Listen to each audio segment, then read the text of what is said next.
Mayor Wu, it's great to see you. Thanks for joining us. Appreciate it. This is exciting. We're on the road. We I are. know. You have any idea what this thing is? It looks delicious. It's Well, sugary and It is sugar. Let me tell you what the deal is. You're always bringing us a gift to us at the library. This is sort of a re-gifting of something we got. We went to Hancock, New Hampshire this morning. Okay. We visited Cy Montgomery, the great naturalist. We spent time with a 42-pound snapping turtle That's in right. someone's living And we room. pet its shell. So Cy cooked, baked, whatever it is, a spice cake in the shape of an octopus, her bestseller I is see it now. Soul of an Octopus, Yeah. and we pre-cut a slice for you. You can either one of put the it, legs. put it on a plate, Kinda or morbid. you can Yeah. take the aluminum foil with you. And you. as you turn Take it it around, you can see the eyes. See the eyes Pretty in the front? impressive, isn't it? Okay, I'm taking one of Isn't that the side legs Yeah, here. take one of That the is side it. legs. It's all yours. All the Enjoy it. suction Well, she cups. said, if you take a leg off the octopus, the leg will grow It'll grow back. back. Okay, So you okay, don't have good. to worry. How So is it? Good. Is it good? Fabulous. Really Oh, good. good. Oh, good. Thank so, you, So, Sai. tell people, Mayor Wu, I waste you chewing? Okay. No, go ahead. All right. Why are you up here? I just did an event in Nashua with volunteers for President Biden's write-in campaign in New Hampshire. Right after this, I'm bundling up, and we're going to stand out on the street and try to engage voters here in Manchester.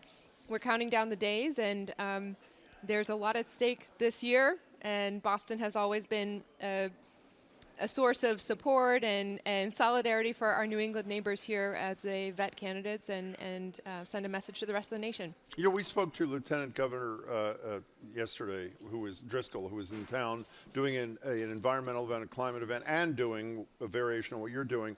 Why does somebody in New Hampshire care what the Lieutenant Governor of Massachusetts or the mayor of Boston thinks about who they should vote for?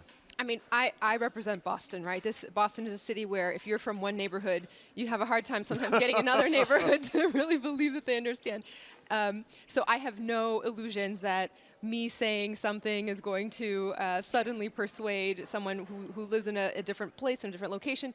We do share a zeal for democracy in New England in rallying the grassroots effort to get every person out there aware of and involved in the election. And so it's not so much, I have been sharing from my perch how important it is to have President Biden and Vice President Harris there. The funding that's come down, the commitment to changing policies like the price of life-saving medicines, the investment in infrastructure, all of that has been noticeable even in just a few years. And so I share that message of what it means for another city to have that experience. And then most of all, we're just here to provide volunteer support, to thank them, and where it makes sense to go knock on doors and remind people that the election's coming up. So, Mayor Wu, what does it really mean, this write-in campaign? What do people do that are interested in writing in Joe Biden's name? So there's a little bit of education involved here because it's unusual. But New Hampshire voters are through and through the experts on democracy. So I was just with a group earlier, and in Nashua, they went through the steps of even the signs that they're holding have some instructions on them. You go to the bottom of the ballot, you write in the president's name. The stickers that they have, I'm wearing one of them. It kind of has a handwritten name of Joe Biden on the line to remind people of the date and how to do this.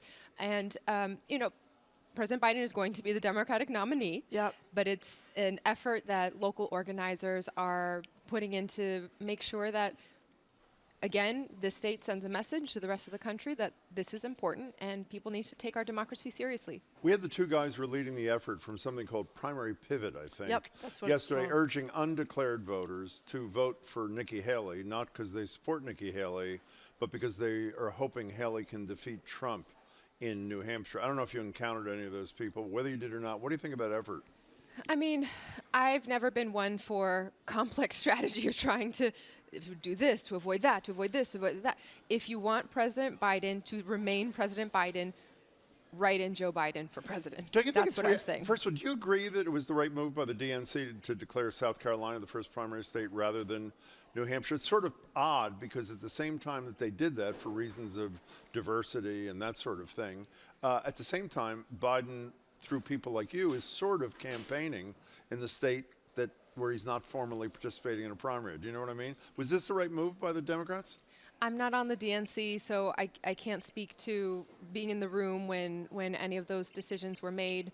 I'm here at the invitation of local organizers who despite what might be happening in other spaces or at other levels of the party, want to make sure that they are sending a clear signal here on the ground. And just to avoid any misinterpretation of the results or the intentions, they want voters to know that if you support Joe Biden for president, there's a way to express that on Election Day. Okay, last thing from me. You knock on the door, someone opens the door. I'm Mayor Wu from Boston up here on the writing campaign. Sorry, I only have 30 seconds. What's your 30-second pitch?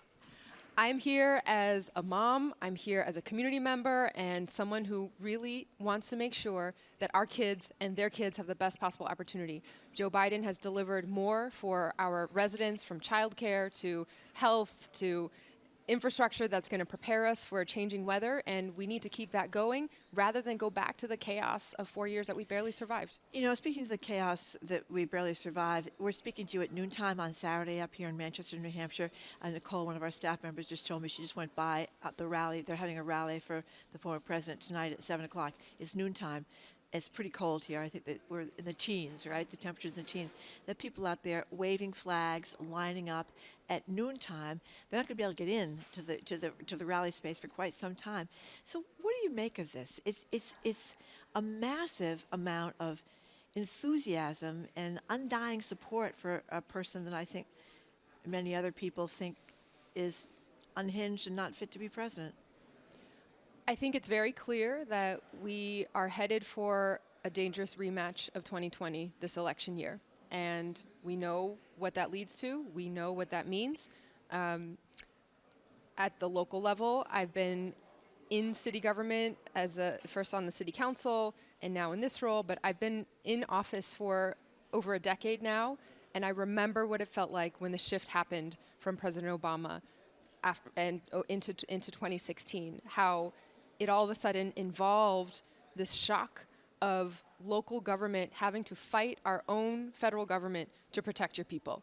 And the implications, the results of that, we are still living through today, right? In our country, in the United States of America, 1 in 3 women of reproductive age are living under abortion bans right now because of decisions that were made, because of appointments that were made under that administration. And I've been saying, my pitch also to voters here and for anyone who's questioning why does it actually matter, why should I get involved, it's so far away, the federal government.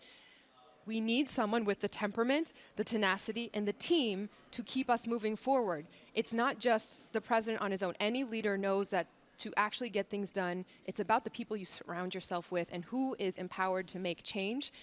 We work in our administration. Every single week, we are in touch with President Biden's team on some issue, funding for infrastructure, our electric school buses, talking about ways in which the former mayors who are in his administration, those who really get it, are able to support our efforts on the ground.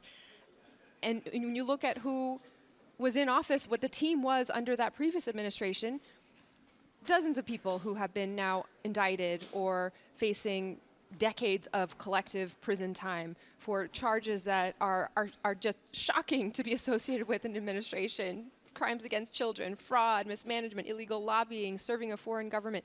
And then many of those years of prison time pardoned away by that head of the team. So there's so many different implications here. And I think we have to be clear-eyed about how we are going to keep going despite the headwinds. Enjoy the octopus. Good to see you, Mayor. We Thank really you so much. appreciate Nice you to see Thank you you both very here. much for taking some time. We appreciate it.